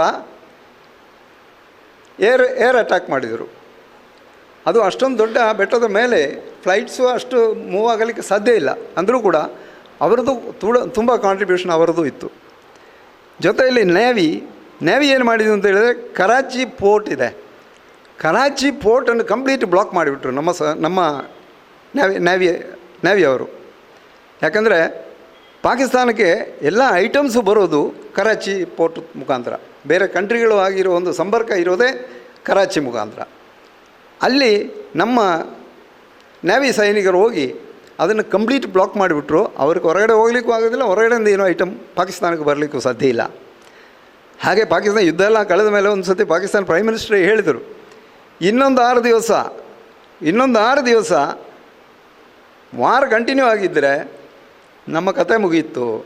ಯಾಕಂದರೆ ಏನಿಲ್ಲ ಅವ್ರ ಹತ್ರ, ಪೆಟ್ರೋಲಿಯಂ ಪ್ರಾಡಕ್ಟ್ಸ್ ಇಲ್ಲ, ಕಂಪ್ಲೀಟ್ ಸ್ಟಾಕ್ ಇಲ್ಲ, ಎಲ್ಲ ಖಾಲಿ ಆಯಿತು. ಬಾಕಿ ಇರೋ ಊಟ ತಿಂಡಿಗೆ ಬೇಕಾಗಿರೋದೆಲ್ಲ ಹೊರಗಡೆಯಿಂದ ಬರುವ ಐಟಮ್ಸ್ ಯಾವುದೂ ಇಲ್ಲ, ಎಲ್ಲ ಬ್ಲಾಕ್ ಆಯಿತು. ಹಾಗಾಗಿ ಆ ಕಡೆಯಿಂದ ಅದು ಬ್ಲಾಕ್ ಆಯಿತು. ಇಲ್ಲಿ ಏರ್ ಅಟ್ಯಾಕು ಸ್ಟಾರ್ಟ್ ಮಾಡಿದರು. ನಮ್ಮವರು ಮುಂದುವರಿಸ್ಕೊಂಡು ಅಲ್ಲಿ ತಲುಪಿ ಆಯಿತು. ತಲುಪಿ ಆದಮೇಲೆ ಪಾಕಿಸ್ತಾನದ ಒಂದೇ ಒಂದು ಇಂಟ್ರೆಸ್ಟ್ ಏನು ಅಂತ ಹೇಳಿದ್ರೆ, ಅವರು ನಮ್ಮ ಜಮ್ಮು ಕಾಶ್ಮೀರದ ಮುಂದೆ ಅವರು ಒಂದೇ ಒಂದು ರೋಡ್ ಇದೆ, ನ್ಯಾಷನಲ್ ಹೈವೇ ಅಂತ, ಒಂದು NH1 ಅಂತೇಳಿ, ಅದನ್ನು ಬ್ಲಾಕ್ ಮಾಡಬೇಕು. ಅದನ್ನು ಬ್ಲಾಕ್ ಮಾಡಿದೆ ಜಮ್ಮು ಕಾಶ್ಮೀರಲ್ಲಿ ಆ ಕಡೆಗೆ ನಮ್ಮವರಿಗೂ ಹೋಗ್ಲಿಕ್ಕೆ ಕಷ್ಟ ಆಗುತ್ತೆ. ಹಾಗಾಗಿ ಅದನ್ನು ಬ್ಲಾಕ್ ಮಾಡುವ ಒಂದು ಐಡಿಯಾ ನಂಬರ್ 1. ನಂಬರ್ 2, 1998 ನಾವು ನ್ಯೂಕ್ಲಿಯರ್ ಟೆಸ್ಟ್, 2ನೇ ನ್ಯೂಕ್ಲಿಯರ್ ಟೆಸ್ಟ್ ಮಾಡಿದ್ದು. ಆವಾಗ ಪಾಕಿಸ್ತಾನ ಕೂಡ ನ್ಯೂಕ್ಲಿಯರ್ ಟೆಸ್ಟ್ ಮಾಡಿದ್ದು 1998. ಆವಾಗ ಟೆನ್ಷನ್ ಲೈನ್ ಆಫ್ ಕಂಟ್ರೋಲಲ್ಲಿ, ನಮ್ಮ ಲೈನ್ ಆಫ್ ಕಂಟ್ರೋಲ್ ಅಂತೇಳಿ ಒಂದು ರೇಖಾ ಒಂದು ಮಾಡಿರ್ತೀವಿ, ಆ ಲೈನ್ ಆಫ್ ಕಂಟ್ರೋಲಲ್ಲಿ ಟೆನ್ಷನ್ ಜಾಸ್ತಿ ಆಯಿತು. ನ್ಯೂಕ್ಲಿಯರ್ ಟೆಸ್ಟ್ ಇಬ್ಬರು ಮಾಡಿ ಆಯಿತು, ನಮ್ಮದು 2 ಸತಿ ಆಯಿತು, ಅವ್ರದ್ದು 1 ಸತಿ ಆಯಿತು. ಹಾಗಾಗಿ ಫೆಬ್ರವರಿ 1998 ಒಂದು ಪಾಕಿಸ್ತಾನಲ್ಲಿ ಒಂದು ಒಡಂಬಡಿ ಆಗುತ್ತೆ. ಅದರಲ್ಲಿ ಏನು ಅಂತ ಹೇಳಿದ್ರೆ, ನೀವು ಆಚೆನೂ ಬರಬಾರ್ದು, ನಾವು ಆ ಕಡೆಯೂ ಬರೋದಿಲ್ಲ ಅಂಥೇಳಿ. ಬಟ್ ಅದೇ ಸಂದರ್ಭದಲ್ಲಿ ಫೆಬ್ರವರಿಯಲ್ಲೇ ಇದು ಸ್ಟಾರ್ಟ್ ಮಾಡಿದ್ದಾರೆ ಪಾಕಿಸ್ತಾನ, ನಮಗೆ ಗೊತ್ತಿರಲಿಲ್ಲ. ನಮಗೆ ಗೊತ್ತಾಗಿರೋದು ಜೂನಲ್ಲಿ, ಮೇ 8ನೇ ತಾರೀಕಿಗೆ ನಮಗೆ ಗೊತ್ತಾಯಿತು. ಅದಕ್ಕೆ ಮುಂಚೆ ನಮಗೊಂದು ಐಡಿಯಾನೇ ಇರಲಿಲ್ಲ. ಬಟ್ ಅವರು ಫೆಬ್ರವರಿಯಿಂದೇ ಬರ್ತಾಯಿದ್ರು. ಯಾಕಂದರೆ ಅಲ್ಲಿ ನಿಜವಾಗಲೂ ನೋಡಿರೋರು ಹೇಳಿದ್ರು ಆವಾಗಲಿಂದ ಹಿಂಗೆ ನಡೀತಾ ಇತ್ತು. ಬಟ್ ನಮಗೂ ಗೊತ್ತಾಗಿಲ್ಲ ಇಂಡಿಯನ್ ಆರ್ಮಿನ ಪಾಕಿಸ್ತಾನ ಆರ್ಮಿನ ಅಂತ. ಹಾಗಾಗಿ ಡೆಫಿನೆಟ್ಲಿ ನಮಗೆ ಒಂದು ಐಡಿಯಾ ಇರಲಿಲ್ಲ. ಬಟ್ ಆಮೇಲೆ ನಮ್ಮವರು ಈ 30,000 ಜನ ಹೋಗಿ ಅವ್ರ ಜೊತೆಯಲ್ಲಿ ಫೈಟ್ ಮಾಡಿ ಅವ್ರನ್ನ ಅಲ್ಲಿಂದ ಓಡಿಸಿ ಮತ್ತೆ ಪುನಃ ನಮ್ಮ ಕಾರ್ಗಿಲ್ ಏರಿಯಾವನ್ನು ನಮ್ಮ ವಶಕ್ಕೆ ತಗೊಂಡ್ರು. ಅದರ ಜೊತೆಯಲ್ಲಿ ಆ ವಾರ ಆದಾಗ ಈ ಒಂದೊಂದು ಹಿಲ್ ಏರಿಯಾಕ್ಕೂ ಕೂಡ ಒಂದೊಂದು ನಂಬರ್ ಇತ್ತು. 5140 ಅಂತ ಹೇಳುತ್ತೆ, ಟೈಗರ್ ಹಿಲ್. ಅಲ್ಲಿ ಲಾಸ್ಟ್ ವಾರ್ ಆಗಿರೋದು ಅದೇ ಮೇಯ್ನಾಗಿ. ಆ ಏರಿಯಾ ಕ್ಯಾಪ್ಚರ್ ಯಾರ ಕೈಯಲ್ಲಿ ಇರ್ತದೆ, ಈ ಟೈಗರ್ ಹಿಲ್ ಯಾರ ಕೈಯಲ್ಲಿ ಇರ್ತದೆ, ಅವ್ರಿಗೆ ವಿಜಯ ಡೆಫಿನೆಟ್ಲಿ. ಅದೊಂದು ಮುಂಚೆಯಿಂದ ಅದು ಉಂಟು. ಯಾಕಂದರೆ ಅಲ್ಲಿಂದ ನೋಡಿದ್ರೆ ಎಲ್ಲ ಸೈಡಿಂದ ಬರೋರು ಕಾಣಿಸ್ತೆ. ಹಾಗಾಗಿ ಆ ಟೈಗರ್ ಹಿಲ್ಲನ್ನು ನಮ್ಮವರು ವಶಕ್ಕೆ ಪಡ್ಕೊಂಡ್ರು. ಪಾಕಿಸ್ತಾನ ಅವ್ರನ್ನೆಲ್ಲ ಓಡಿಸಿ ಅಲ್ಲಿ ಫೈನಲ್ ಆ ಯುದ್ಧದಲ್ಲಿ ಒಬ್ಬರು ಆಫೀಸರನ್ನು ಅವರು ಶೂಟ್ ಮಾಡಿದರು ಟೈಗರ್ ಹಿಲ್ಲಲ್ಲಿ. ಆ ಶೂಟ್ ಮಾಡಿದ ಸಂದರ್ಭದಲ್ಲಿ ವಿಕ್ರಮ್ ಬಾತ್ರಾ ಅವರು ಅದು ನೋಡಿಬಿಟ್ಟು ಅವರು ಓಡಿ ಅವರನ್ನು ಅವರ ಜೀವ ಉಳಿಸಲಿಕ್ಕೆ ಅಂತ ಹೇಳಿ ಓಡಿದಾಗ ಅವರನ್ನು ಪಾಕಿಸ್ತಾನೀಸ್ ಎಲ್ಲ ಸೇರಿ ಅವರನ್ನು ಶೂಟ್ ಮಾಡಿದರು. ಶೂಟ್ ಮಾಡಿ ಅವರಲ್ಲಿ ತೀರೋಗ್ಬಿಟ್ರು. ಅದಕ್ಕೋಸ್ಕರವಾಗಿ ಎಲ್ಲ ವರ್ಷ every year we are celebrating it as a Kargil war Diwas. ಅದನ್ನು ಜೊತೆಯಲ್ಲಿ ನಮ್ಮವರು 527 ಜನ ಇಂಡಿಯನ್ ಆರ್ಮಿ ಜವಾನ್ಸ್ ಶಹೀದ್ ಆಯಿತು. ಅದೇ ಥರ ಪಾಕಿಸ್ತಾನದ 357ರಿಂದ ಒಂದು 457ವರೆಗೆ ಅವ್ರದ್ದು ಕಡಿಮೆ. ಯಾಕಂದರೆ ಅವರ ಅಡ್ವಾಂಟೇಜಲ್ಲಿ ಮೇಲೆಂದು ಶೂಟ್ ಮಾಡಿ ನಮ್ಮವ್ರನ್ನ ಜಾಸ್ತಿ ಕೊಂದಿದ್ದಾರೆ. ಬಟ್ ಅಂದರೂ ನಮ್ಮವರು ಬಿಡಲಿಲ್ಲ. ಫೈನಲಿ ಅಟ್ಯಾಕಲ್ಲಿ ನಮ್ಮವರೇ ಗೆದ್ದಿದ್ದಾರೆ. ಗೆದ್ದು ಅವ್ರನ್ನೆಲ್ಲ ಪಾಕಿಸ್ತಾನಕ್ಕೆ ಓಡಿಸಿ ನಮ್ಮವರು ಗೆದ್ದು ಬಂದರು. ಹಾಗೆ ಈ ಒಂದು ಇಷ್ಟು ಜನ ನಮ್ಮವರು ಹೋಗಿದ್ದರೂ ಕೂಡ ನಾವು ಯಾಕೆ ವಿಜಯ ದಿವಸ ಅಂತೇಳಿ ಅದನ್ನು ಆಚರಣೆ ಮಾಡ್ತಾಯಿದ್ದೀವಿ ಅಂತ ಹೇಳಿದರೆ, ಬೈ ಚಾನ್ಸ್ ನಾವು ಅದನ್ನು ರಿಟೈನ್ ಮಾಡಿಲ್ಲ ಅಂತ ಹೇಳಿದರೆ ನಮ್ಮ ಸೈಡಲ್ಲಿ ಅನಾಹುತನೇ ಆಗ್ತಾಯಿತ್ತು. ಅವರು ಡೈರೆಕ್ಟ್ಲಿ ಅಪ್ ಟು ಡೆಲ್ಲಿವರೆಗೂ ಬಂದುಬಿಡ್ತಾಯಿದ್ರು. ಆ ರೀತಿಯಲ್ಲಿ ಆದರೆ ಇಂಡಿಯಾಕ್ಕೆ ಭಾಳಷ್ಟು ಕಷ್ಟ ನಷ್ಟಗಳಾಗ್ತಾಯಿತ್ತು. ಸೊ ಅದಕ್ಕೋಸ್ಕರವಾಗಿ ಆ ವಿಜಯ ದಿವಸ ಅಂತೇಳಿ ನಾವು ಜುಲೈ 26 ವರ್ಷ ಪ್ರತಿ ಆಚರಣೆ ಮಾಡ್ತಾಯಿದ್ದೀವಿ. ಹಾಗೆ ಈ ವರ್ಷ ನಾವು 24ನೇ ವರ್ಷದ ಆಚರಣೆ ಮಾಡ್ತಾಯಿದ್ದೀವಿ. ಮುಂದಿನ ವರ್ಷ ಇನ್ನು 25 ಆಗುತ್ತೆ. 25ನೇ ವರ್ಷ ಭಾಳ ಗ್ರ್ಯಾಂಡಾಗಿ ಮುಂದಿನ ವರ್ಷ ಮಾಡಲಿಕ್ಕೆ ಅಂತೇಳಿ ನಮ್ಮ ಪ್ರೈಮ್ ಮಿನಿಸ್ಟ್ರು ಕೂಡ ಅದಕ್ಕೆಲ್ಲ ಅರೇಂಜ್ಮೆಂಟ್ ಮಾಡ್ತಾಯಿದ್ದಾರೆ. So I think that I have given justice to you by telling about the Kargil war with regard to the starting point, war and the consequences. I thank all of you for hearing patiently the Kargil war details. Thank you. Thank you one and all. Jai Bharat Mata. ನಮ್ಮ ಇಂದಿನ ಕಾರ್ಯಕ್ರಮದ ಗಣ್ಯ ಅತಿಥಿಗಳು ಈ ಒಂದು ಕಾರ್ಗಿಲ್ ಯುದ್ಧದ ಒಂದು ಸನ್ನಿವೇಶ ಹಾಗೂ ಅದರ ಸಂಪೂರ್ಣ ಒಂದು ಚಿತ್ರಣವನ್ನೇ ನಮ್ಮ ಕಣ್ಣ ಮುಂದೆ ತಂದ ಹಾಗೆ ಚೆನ್ನಾಗಿ ಅದರ ಬಗ್ಗೆ ವಿವರಣೆಯನ್ನು ನೀಡಿ ಮಕ್ಕಳಿಗೆಲ್ಲ ಅರ್ಥ ಆಗಿರ್ಬೋದು. ಆಗ ಆ ಸಂದರ್ಭ ನಮ್ಮ ಎಷ್ಟು ಸೈನಿಕರು ಅಥವಾ ಹೋರಾಟಗಾರರು ಆ ಯುದ್ಧದಲ್ಲಿ ಭಾಗವಹಿಸಿ ಮಡಿದವರ ಸಂಖ್ಯೆಯನ್ನು ಎಲ್ಲವನ್ನು ಎಳೆಯಾಗಿ ತುಂಬ ಚೆನ್ನಾಗಿ ವಿವರಣೆ ನಮ್ಮ ಗಣ್ಯ ಅತಿಥಿಗಳಿಗೆ ನಾನು ಹೃತ್ಪೂರ್ವಕವಾಗಿ ವಂದನೆಯನ್ನು ಸಲ್ಲಿಸ್ತಾ ಇದ್ದೇನೆ. ನಮ್ಮ ಇಂದಿನ ಗಣ್ಯ ಅತಿಥಿಗಳಾದಂಥ KC ನಾರಾಯಣರವರನ್ನು ನಾವೀಗ ಅದರ ಮಧ್ಯೆ ನಮ್ಮಲ್ಲಿ ಇನ್ನೋರ್ವ ಮುಖ್ಯ ಅತಿಥಿಗಳಿದ್ದಾರೆ. ಅವರು ಬೇರಾರು ಅಲ್ಲ, ನಮ್ಮ ನಿವೃತ್ತ ಸೇನಾಧಿಪತಿಯಾದಂಥ ಇವರ ಭಾನುಮತಿಯವರ ಹೌದು. ಹಾಗೆ ಶ್ರೀ ಗಿರೀಶ್ ಕುಮಾರ್ ಇವರಿಗೆ ಒಂದು ಗೌರವ ಅರ್ಪಣೆಯನ್ನು ಸಲ್ಲಿಸಲಿಕ್ಕೆ ನಾವಿಲ್ಲಿ ವೇದಿಕೆಯನ್ನು ರೆಡಿ ಮಾಡಿದ್ದೇವೆ. ತಾವು ದಯವಿಟ್ಟು ಬರಬೇಕಾಗಿ ವಿನಂತಿಸ್ತಾ ಇದ್ದೀನಿ ಸರ್.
ಲಯನ್ ವಿದ್ಯಾಧರ್ ಶೆಟ್ಟಿಯವರಿಗೂ ಕೂಡ ಅನಂತಾನಂತ ವಂದನೆಯನ್ನು ಹೇಳ್ತಾ ಇದ್ದೇನೆ. ಯಾಕಂದರೆ ಅವರು ಸಾಧಾರಣ ಬೆಳಗಿನಿಂದ ಸಂಜೆವರೆಗೂ ತುಂಬ ಕಾರ್ಯಕ್ರಮಗಳಲ್ಲಿ ಬಸವಳಿದಿದ್ದಾರೆ. ಅವರು ಈ ಥರ ಫೋಟೋ ತೆಗೆದು ಆದರೂ ಆ ಮುಖದಲ್ಲಿ ಒಂದು ನಗು ನೋಡುವಾಗ ನಮಗೆ ಸಹ ಒಂದು ಹಸನ್ಮುಖ ಮೂಡಿ ಬರ್ತದೆ. ತುಂಬ thank you sir. Chotamangaluru Lions Club ಇದರ ಇವತ್ತಿನ ಕಾರ್ಯಕ್ರಮ ಕಾರ್ಗಿಲ್ ವಿಜಯ ದಿವಸ. ಈ ಕಾರ್ಯಕ್ರಮದ ಅಧ್ಯಕ್ಷತೆಯನ್ನು ವಹಿಸಿಕೊಂಡಿದ್ದಾರೆ ನಮ್ಮ ಸೇವಾ ಯೋಜನೆಗಳ ಪ್ರಮುಖರು ಲಯನ್ ಲಕ್ಷ್ಮಣ್ ಶೆಣೈ ಅವರು. ಯಾವತ್ತು ಕುತ್ತಾರು ಬಾಲ ಸಂರಕ್ಷಣಾ ಕೇಂದ್ರಕ್ಕೆ ಅನೇಕ ಸೇವಾ ಕಾರ್ಯಕ್ರಮಗಳನ್ನು ನಿರ್ವಹಿಸುವವರು. ಇವತ್ತು ಕೂಡ ಅವರ ಹೆಚ್ಚಿನಂಶ ಪುಳ್ಳಿಯ ಬರ್ತ್ಡೇ, ಮೊಮ್ಮಗನ ಹುಟ್ಟಿದ ಹಬ್ಬದ ದಿವಸ. ಆ ದಿವಸವನ್ನು ಒಂದು ಸವಿ ದಿವಸವಾಗಿ ಸವಿ ನೆನಪಾಗಿ ಆಚರಿಸಬೇಕು ಎನ್ನುವಂತಹ ಒಂದೇ ಒಂದು ಕಾರಣದಿಂದ ಅದಕ್ಕೆ ಕಾರ್ಗಿಲ್ ವಿಜಯ ದಿವಸವನ್ನು ಜೋಡಿಸಿಕೊಂಡು ಕುತ್ತಾರು ಬಾಲ ಸಂರಕ್ಷಣಾ ಕೇಂದ್ರದ ಎಲ್ಲ ಮಕ್ಕಳ ಸಮ್ಮುಖದಲ್ಲಿ ನಮ್ಮೆಲ್ಲ ಚೋಟಮಂಗಳೂರು ಲಯನ್ಸ್ ಕ್ಲಬ್ಬಿನ ಸದಸ್ಯರನ್ನು ಸೇರಿಸಿಕೊಂಡು ಈ ಒಂದು ದಿವಸವನ್ನು ಕಾರ್ಗಿಲ್ ವಿಜಯ ದಿವಸ ಮತ್ತು ಅವರ ಸೇವಾ ಯೋಜನೆಗಳ ದಿವಸವಾಗಿ ಆ ಮೊಮ್ಮಗನ ಒಂದು ಹುಟ್ಟುಹಬ್ಬವನ್ನು ಒಂದು ವಿಶೇಷ ರೀತಿಯಲ್ಲಿ ಆಚರಿಸಿದ್ದಾರೆ. ಇವತ್ತಿನ ಕಾರ್ಯಕ್ರಮದ ಅಧ್ಯಕ್ಷತೆಯನ್ನು ವಹಿಸಿದಂತಹ ಲಯನ್ ಲಕ್ಷ್ಮಣ್ ಶೆಣೈ ಅವರಿಗೆ ಅಭಿನಂದನೆಗಳನ್ನು ಸಲ್ಲಿಸ್ತಾ ವೇದಿಕೆಯಲ್ಲಿರುವಂತಹ ಎಲ್ಲ ನಮ್ಮ ಲಯನ್ಸ್ ಕ್ಲಬ್ಬಿನ ಆತ್ಮೀಯ ಸದಸ್ಯ ಬಂಧುಗಳೇ, ವೇದಿಕೆಯ ಮುಂಭಾಗದಲ್ಲಿರುವಂತಹ ಕುತ್ತಾರು ಬಾಲ ಸಂರಕ್ಷಣಾ ಕೇಂದ್ರದ ಪ್ರಮುಖರೇ ಮತ್ತು ಮಕ್ಕಳೇ, ಕಾರ್ಗಿಲ್ ವಿಜಯ ದಿವಸ ಯಾಕೆ ಆಚರಣೆ ಮಾಡಬೇಕು, ಅದರ ಮಹತ್ವ ಏನು ಎನ್ನುವುದರ ಬಗ್ಗೆ ನಿವೃತ್ತ ಸೇನಾನಿಯಾಗಿ ಪ್ರವೃತ್ತಿಯಲ್ಲಿ ಇನ್ನೂ ಕೂಡ ಉದ್ಯೋಗದಲ್ಲಿ ಮುಂದುವರಿಯುತ್ತಿರುವಂತಹ ಸದಾ ಉತ್ಸಾಹಿ ಕ್ರಿಯಾಶೀಲರಾಗಿರುವಂತಹ ನಮ್ಮ ಆತ್ಮೀಯ ಲಯನ್ ಬಂಧು ಲಯನ್ ಕೆ.ಸಿ. ನಾರಾಯಣನ್ ಈಗ ವಕೀಲರಾಗಿ ಸೇವೆಯನ್ನು ಸಲ್ಲಿಸ್ತಾ ಇದ್ದಾರೆ. ಬ್ಯಾಂಕ್ ಅಧಿಕಾರಿಯಾಗಿ ಬ್ಯಾಂಕಿನಲ್ಲಿ ಸೇವೆ ಸಲ್ಲಿಸಿ ಎಲ್ಲ ಸ್ತರದ ಅನುಭವಗಳು, ಆಯುರ್ವೇದಿಕ್ಕಿನಲ್ಲಿ ಕೂಡ ಅವರು ಬಹಳಷ್ಟು ಪರಿಣಿತಿಯನ್ನು ಪಡೆದಿದ್ದಾರೆ. ಅಂತಹ ಒಬ್ಬ ವಿಶೇಷ ಬಹುಮುಖ ವ್ಯಕ್ತಿತ್ವದ ಲಯನ್ ಕೆ.ಸಿ. ನಾರಾಯಣ್, ನಿಮಗೆ ಆ ಕಾರ್ಗಿಲ್ ವಿಜಯ ಯಾಕೆ ಆಯಿತು, ಹೇಗೆ ಆಯಿತು, ಕಾರ್ಗಿಲ್ ಯುದ್ಧ ಯಾಕೆ ಆಯಿತು, ಈ ದಿನದ ಮಹತ್ವ ಏನು ಎನ್ನುವುದರ ಬಗ್ಗೆ ಬಹಳ ವಿವರವಾಗಿ ತಿಳಿಸಿದ್ದಾರೆ. ಮಕ್ಕಳಿಗೆ ಅರ್ಥ ಆಗಿರಬಹುದು ಅಂತ ನಾನು ತಿಳಿದುಕೊಳ್ತೇನೆ. ಯಾಕೆ ಅಂತ ಹೇಳಿದರೆ, ನಾವು ಒಂದು ಯುದ್ಧದಲ್ಲಿ ವಿಜಯ ಸಾಧಿಸುವುದಂತ ಹೇಳಿದರೆ ನಮ್ಮ ಅದೆಷ್ಟೋ ವೀರ ಯೋಧರನ್ನು ಅಲ್ಲಿ ಕಳ್ಕೊಂಡಿರ್ತೇವೆ. ಆ ಕಳಕೊಂಡ ನಂತರವೂ ಅವರ ಕಳಕೊಂಡಂತಹ ಆ ಬದುಕಿಗೆ ಸಾರ್ಥಕತೆ ಬರುವುದು ಯಾವಾಗ ಅಂತ ಹೇಳಿದರೆ, ಆ ಯುದ್ಧದಲ್ಲಿ ಮೇಲ್ಮೆಯನ್ನು ಸಾಧಿಸಿ ನಾವು ವಿಜಯವನ್ನು ಸಾಧಿಸಿದಾಗ, ಆ ಕಳಕೊಂಡಂತಹ ಯೋಧರ ಅವರ ಆತ್ಮದ ಒಂದು ಸದ್ಗತಿ ಸಿಗಬೇಕಿದ್ರೆ ಆ ಯುದ್ಧದಲ್ಲಿ ನಾವು ವಿಜಯವನ್ನು ಸಾಧಿಸಬೇಕು. ಅಂತಹ ವಿಜಯವನ್ನು ಕಾರ್ಗಿಲ್ನ ಎತ್ತರದ ಬೆಟ್ಟದ ಮೇಲೆ ಅವರು ಹೇಳಿದರು. ಅಲ್ಲಿ ಹೆಪ್ಪುಗಟ್ಟಿಸುವಂತಹ ಚಳಿಯಲ್ಲೂ ಕೂಡ ಎತ್ತರದ ಪ್ರದೇಶದಲ್ಲಿ ಸೇರಿದಂತಹ ಆ ಪಾಕ್ ಯೋಧರನ್ನು ಹಿಮ್ಮೆಟ್ಟಿಸುವಲ್ಲಿ ನಮ್ಮ ಯೋಧರು ಯಾವ ರೀತಿ ಕಷ್ಟಪಟ್ಟರು ಎನ್ನುವುದನ್ನು, ಅಂತಹ ಒಂದು ಮಹತ್ವದ ದಿನ ಅದು ನಾವೆಲ್ಲರೂ ತಿಳ್ಕೊಳ್ಬೇಕು. ಯಾಕೆಂತ ಹೇಳಿದರೆ ಕಾರ್ಗಿಲ್ ವಿಜಯ ಎನ್ನುವುದು ಭಾರತೀಯರೆಲ್ಲರಿಗೂ ಹೆಮ್ಮೆ ಪಡುವಂತಹ ಒಂದು ದಿವಸ ಆಗಬೇಕು ಎನ್ನುವಂತಹ ನೆಲೆಯಲ್ಲಿ ಚೋಟಮಂಗಳೂರು ಲಯನ್ಸ್ ಕ್ಲಬ್ ಈ ವಿಜಯದ ದಿವಸವನ್ನು ಒಂದು ಮಹತ್ವದ ಕಾರ್ಯಕ್ರಮವಾಗಿ ಹಮ್ಮಿಕೊಂಡು ಅದನ್ನು ಆಚರಿಸ್ತಾ ಇದೆ. ಈ ಕಾರ್ಯಕ್ರಮದಲ್ಲಿ ಪಾಲ್ಗೊಂಡಂತಹ ಎಲ್ಲ ಲಯನ್ಸ್ ಬಂಧುಗಳಿಗೆ, ಕುತ್ತಾರು ಬಾಲ ಸಂರಕ್ಷಣಾ ಕೇಂದ್ರದಲ್ಲಿ ಇದಕ್ಕೆ ಅವಕಾಶ ಮಾಡಿಕೊಟ್ಟಂತಹ ಇದರ ಪ್ರಮುಖರಿಗೆ, ಇದನ್ನು ಕೇಳಿದಂತಹ ಎಲ್ಲ ವಿದ್ಯಾರ್ಥಿಗಳಿಗೆ ಇದೊಂದು ಸ್ಮರಣೀಯ ಕಾರ್ಯಕ್ರಮವಾಗಲಿ. ಮುಂದೆಯೂ ಇಂತಹ ಕಾರ್ಯಕ್ರಮಗಳಿಗೆ ಚೋಟಮಂಗಳೂರು ಲಯನ್ಸ್ ಕ್ಲಬ್ಬಿಗೆ ಇಲ್ಲಿ ಅವಕಾಶ ಸಿಗುವಂತಾಗಲಿ. ನಮ್ಮ ಲಯನ್ ಲಕ್ಷ್ಮಣ್ ಶೆಣೈಯವರು ಮುಂದೆ ಮತ್ತಷ್ಟು ಸೇವಾ ಕಾರ್ಯಕ್ರಮಗಳನ್ನು ಇಲ್ಲಿ ಹಮ್ಮಿಕೊಳ್ಳುವಂತಾಗಲಿ ಎಂದು ಹೇಳಿಕೊಳ್ಳುತ್ತಾ, ಇವತ್ತಿನ ವಿಜಯ ದಿವಸ ಮಹತ್ವವನ್ನು ಹೇಳಿದಂತಹ ಲಯನ್ ಕೆ.ಸಿ. ನಾರಾಯಣ್ ಅವರಿಗೆ, ಇದನ್ನು ಆಲಿಸಿದಂತಹ ನಮ್ಮೆಲ್ಲ ಬಂಧುಗಳಿಗೆ ಮತ್ತೊಮ್ಮೆ ವಂದನೆಗಳನ್ನು ಸಲ್ಲಿಸ್ತಾ, ಅವಕಾಶಕ್ಕಾಗಿ ವಂದನೆಗಳು. ಎಲ್ಲರಿಗೂ ಒಳ್ಳೆಯದಾಗಲಿ. ನಮಸ್ಕಾರ. ಈಗಾಗಲೇ ಹೇಳಿದ ಹಾಗೆ ನಮ್ಮ ಲಯನ್ ಲಕ್ಷ್ಮಣ್ ಶೆಣೈಯವರು ತಮ್ಮ ಸೇವಾ ಚಟುವಟಿಕೆಗಳಿಂದ ನಮ್ಮ ಲಯನ್ಸ್ ಜಿಲ್ಲೆಯಲ್ಲೇ ಬಹಳಷ್ಟು ಹೆಸರನ್ನು ಪಡ್ಕೊಂಡಿದ್ದಾರೆ. ಈ ಸಂದರ್ಭ ಅವರ ಮೊಮ್ಮಗನಿಗೆ ನಮ್ಮ ಛೋಟಾ ಮ್ಯಾಂಗ್ಳೂರ್ ಲಯನ್ಸ್ ಕ್ಲಬ್ಬಿನ ಪರವಾಗಿ ಒಂದು ಸಣ್ಣ ಪ್ರೆಸೆಂಟ್ ನಾವು ಕೊಡ್ತಾ ಇದ್ದೇವೆ ಸರ್. ಅದನ್ನು ಆ ಮಗುವಿಗೆ ತಾವು ಕೊಟ್ಟು ಖುಷಿ ಪಡುವ ಹಾಗೆ ಮಾಡಬೇಕಂತ ಕೇಳ್ಕೊಳ್ತಾ ಇದ್ದೇವೆ.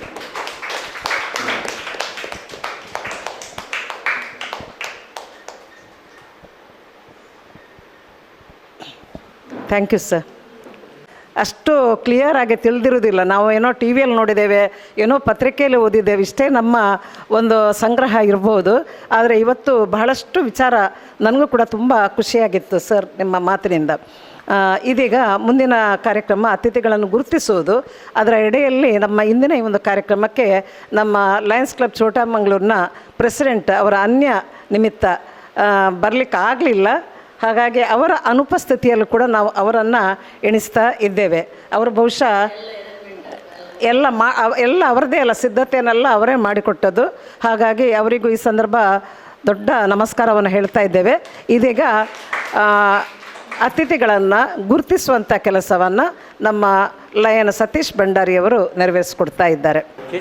ಕೆ.ಸಿ. ನಾರಾಯಣ್ ಅವರ ಧರ್ಮಪತ್ನಿ ಅವರು ಬಂದಿದ್ದಾರೆ. ಕುಮಾರಿ ಅವರಿಗೆ ಒಂದು ಅಂತ ಕೊಡಬೇಕು. ಶ್ರೀಮತಿ. ಹಾಗೆ ನಮ್ಮ ಚಾರ್ಟರ್ ಮೆಂಬರ್ ಬಿ.ಬಿ. ಶೆಟ್ಟಿ ಅವರು ಇದ್ದಾರೆ. ಅವರು ಕೂಡ ನಮ್ಮ ಒಂದು, ಹಾಗೆ ನಮ್ಮ ಇಲ್ಲಿ ಇನ್ನೊಬ್ಬ ಅವರ ಹೆಸರು ಮಮತಾ ಅವರಿದ್ದಾರೆ. ನಮ್ಮ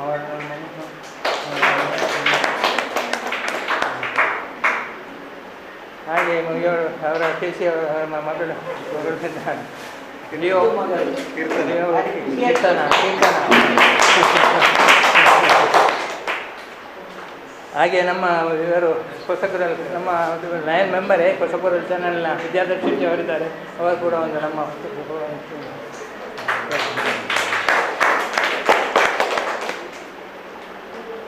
ಹಾಗೆ ನಮ್ಮ ಈ ಇಂದಿನ ಕಾರ್ಯಕ್ರಮವನ್ನು ಒಳ್ಳೆಯ ರೀತಿಯಲ್ಲಿ ನಿರೂಪಣೆ ಮಾಡಿದ ನಮ್ಮ ಲಯನ್ ಶೋಭಾ ಭಾಸ್ಕರ್ ಅವರು ಕೂಡ ಒಂದು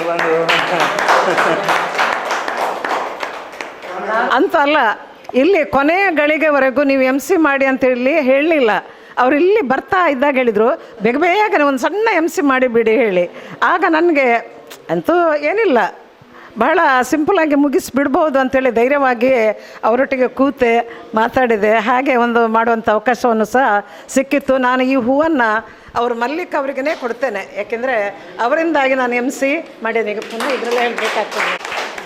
ಇದೀಗ ಕಾರ್ಯಕ್ರಮದ ಕೊನೆಯ ಅಂಗವಾಗಿ ಧನ್ಯವಾದ ಸಮರ್ಪಣೆ ನಮ್ಮ ಲಯನ್ ಭಾನುಮತಿಯವರು. ಸತೀಶ್ ಭಂಡಾರಿಯವರಿಗೆ ಹೃತ್ಪೂರ್ವಕವಾದ ವಂದನೆಗಳನ್ನು ಸಲ್ಲಿಸಿದ್ದೇನೆ. ಅದೇ ರೀತಿ ನಮ್ಮ ಲಯನ್ ಕೆ.ಸಿ. ನಾರಾಯಣನವರು ಕಾರ್ಗಿಲ್ ಬಗ್ಗೆ ಸವಿಸ್ತರವಾಗಿ ಬಹಳ ಚೆನ್ನಾಗಿ ಹೇಳಿಕೊಟ್ಟಿದ್ದಾರೆ. ಮಕ್ಕಳಿಗೂ ಸಹ ತುಂಬ ಚೆನ್ನಾಗಿ ಅರ್ಥವಾಗಿರ್ಬೋದು. ಅವರಿಗೂ ನಿಮ್ಮೆಲ್ಲರ ಪರವಾಗಿ ಹೃತ್ಪೂರ್ವಕವಾದ ವಂದನೆಯನ್ನು ಸಲ್ಲಿಸಿದ್ದೇನೆ. ಹಾಗೆ ನಮ್ಮ ಹಿರಿಯರಾದ ಲಯನ್ಸ್ ಕ್ಲಬ್ಬಿನ ಶೆಣೈ ಸರ್ ಅವರಿಗೂ ಸಹ ನಿಮ್ಮೆಲ್ಲರ ಪರವಾಗಿ ಹೃತ್ಪೂರ್ವಕವಾದ ವಂದನೆಯನ್ನು ಸಲ್ಲಿಸಿದ್ದೇನೆ. ಹಾಗೆ ನಮ್ಮ ಇಲ್ಲಿನ ಆಶ್ರಮದ ಶಿಕ್ಷಕಿ ಹಾಗೂ ಇಬ್ಬರು ಸಹ ಇದ್ದಾರಲ್ಲ, ಅವರಿಗೂ ಮತ್ತು ಮಕ್ಕಳಿಗೂ ನಿಮ್ಮೆಲ್ಲರ ಪರವಾಗಿ ಹೃತ್ಪೂರ್ವಕವಾದ ವಂದನೆಯನ್ನು ಸಲ್ಲಿಸಿದ್ದೇನೆ. ಹಾಗೆ ನಮ್ಮ ಪತಿಯವರಾದ ಗಿರೀಶ್ ಕುಮಾರ್ ಅವರು ಸಹ 2 ವರ್ಷ ಬೆಳ್ತಂಗಡಿಯಲ್ಲಿ ಲಯನ್ಸ್ ಕ್ಲಬ್ಬಲ್ಲಿ ಸೇರಿಕೊಂಡಿದ್ದರು. ನಂತರ ಬೇಡ ಅಂತ ಬಿಟ್ಟರು, ಇಲ್ಲಿ ಬಂದರು ಟ್ರಾನ್ಸ್ಫರ್ ಆಗಿ. ಅದರ ಮೇಲೆ ನಿಂತರು, ಅವರು ಬಿಟ್ಟರು. ಅವರಿಗೂ ಸಹ ನನ್ನ ಪರವಾಗಿ ನಿಮ್ಮೆಲ್ಲರ ಪರವಾಗಿ ಹೃತ್ಪೂರ್ವಕವಾದ ವಂದಿಸಿದ್ದೇನೆ. ಹಾಗೆ ನಮ್ಮ ಕೆ.ಸಿ. ನಾರಾಯಣ ಸರ್ ಫ್ಯಾಮಿಲಿಯವರಿಗೂ ಸಹ ನಿಮ್ಮೆಲ್ಲರ ಪರವಾಗಿ ಹೃತ್ಪೂರ್ವಕವಾದ ವಂದನೆಯನ್ನು ಸಲ್ಲಿಸ್ತಿದ್ದೇನೆ. ಹಾಗೆ ನಮ್ಮ ಇವರು ಹೊಸಕೂರಿನವರು, ಅವರು ಟೈಮ್ ಅಂದರೆ ಟೈಮ್, ನಮ್ಮ ಲಯನ್ಸ್ ಕ್ಲಬ್ಬಿನ ಪರವಾಗಿಯೂ ಮತ್ತು ನಿಮ್ಮೆಲ್ಲರ ಪರವಾಗಿಯೂ ವಂದನೆಯನ್ನು ಸಲ್ಲಿಸಿದ್ದೇನೆ. ಹಾಗೆ ನಮ್ಮ ಶೋಭಾ ಅವರವರು ಭಾಳ ಚೆನ್ನಾಗಿ ನಿರೂಪಣೆಯನ್ನು ಮಾಡಿದರು. ಅವರಿಗೆ ನಿಜವಾಗಿಯೂ ಅವರು ಹೇಳಿದರು ನಾನು ಆಕಸ್ಮಿಕವಾಗಿ ಬರೋದು ಅಂತ. ಬಂದದಕ್ಕೆ ಅವರೊಂದು ನಿಂತು ಚೆನ್ನಾಗಿ ಒಂದು ನಿರೂಪಣೆ ಮಾಡಿದರು. ಅವರಿಗೆ ನಮ್ಮೆಲ್ಲರ ಪರವಾಗಿ ವಂದನೆಯನ್ನು ಸಲ್ಲಿಸಿದ್ದೇನೆ. ನಮಗೆ ಹೌದು, ಇವರು ಈ ಆಶ್ರಮದ ಇವರು ಶಿಕ್ಷಕಿಯರು ಮತ್ತು ಮಕ್ಕಳು ಸಹ, ಮತ್ತು ಇವರು ಶೆಣೈ ಸರ್ ಅವರು ಯಾವಾಗಲೂ ಹಾಗೆ ನಮಗೆ ಭಾಳ ಒಂದು ಒಳ್ಳೆ ರೀತಿಯಲ್ಲಿ ಒಂದು ಅವಕಾಶವನ್ನು ಮಾಡಿಕೊಡ್ತಾರೆ. ನಾವು ನಿಜವಾಗಿಯೂ ಜುಲೈ 26ಕ್ಕೆ ಮಾಡುವಂಥದ್ದು ಇವರು ನಮ್ಮ ಮಲ್ಲಿಕ ಭಂಡಾರಿ ಅವರೆಲ್ಲ ಹೇಳಿದರು. ಆದರೆ ಆ ದಿನ ನಮಗೆ ಆಗಲಿಲ್ಲ. ಆದರೆ ಈ ಒಂದು ಟೈಮ್ ನಮಗೆ ನಿಜವಾಗಿ ಖುಷಿಯಾಯಿತು. ಒಳ್ಳೆ ರೀತಿಯಲ್ಲಿ ಇವರು ಒಂದು ಕೊಠಡಿಯನ್ನು ಒದಗಿಸಿಕೊಟ್ಟರು. ಅವರಿಗೆ ಭಾಳ ನಮ್ಮೆಲ್ಲರ ಪರವಾಗಿ ವಂದನೆಯನ್ನು ಸಲ್ಲಿಸಿದ್ದೇನೆ. ಹಾಗೆ ಅವರ ಮೊಮ್ಮಗನ ಬರ್ತ್ಡೇ ಪಾರ್ಟಿ ಇಲ್ಲಿ ಮಾಡು ಅಂತ ನಾನು ಯೋಚನೆ ಮಾಡಿದೆ. ಅವರನ್ನು ಕೇಳಿದೆ, ಇಲ್ಲ ಅವರು ಬ್ಯಾಂಗ್ಳೂರಿಗೆ ಹೋಗಿ ಆಯಿತು ಅಂತ ಹೇಳಿದ್ರು, ಎಲ್ಲ ಮಾಡಿ ಆಗಿದೆ ಅಂತ ಹೇಳಿದ್ರು. ಇಲ್ಲರೆ ಅವರಿಗೊಂದು ನಾವೆಲ್ಲರೂ ಸೇರಿ ಒಂದು ಆಶೀರ್ವಾದ ಮಾಡ್ಬೋದಿತ್ತು. ಆದರೆ ಅವರಲ್ಲಿ ಹೋದರೆ ಅವರಿಗೆ ಇಲ್ಲಿಂದ ನಾವು ಆಶೀರ್ವಾದ ಮಾಡ್ತಿದ್ದೇವೆ ನಮ್ಮೆಲ್ಲರ. ಹಾಗೆ ನನ್ನ ಈ ಕೊನೆಯದಾಗಿ ವಂದನಾರ್ಪಣೆಯನ್ನು ಮುಗಿಸ್ತಿದ್ದೇನೆ.